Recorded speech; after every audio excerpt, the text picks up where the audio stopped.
Una lunga lettera viene inviata stamani dal segretario provinciale della CGIL di Agrigento Massimo Raso al dottor Sant'Onofrio, che si insiederà quale direttore generale alla guida dell'ASP di Agrigento.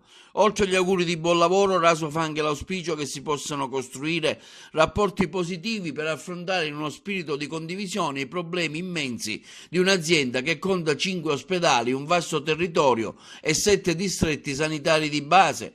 L'obiettivo condiviso, afferma il segretario provinciale della CGIL, deve essere quello di costruire una sanità che sia sempre più vicina ai territori e al bisogno di salute dei cittadini, che ad essa si rivolgono, in cui si risolvono finalmente problemi atavici che ci trasciniamo irrisolti da anni. Non le sfuggirà, sottolinea Raso, che abbiamo bisogno di costruire un doppio livello di rapporti sindacali, quello con le strutture interne all'ASP e quello con le organizzazioni confederali, per affrontare i temi della salute in provincia.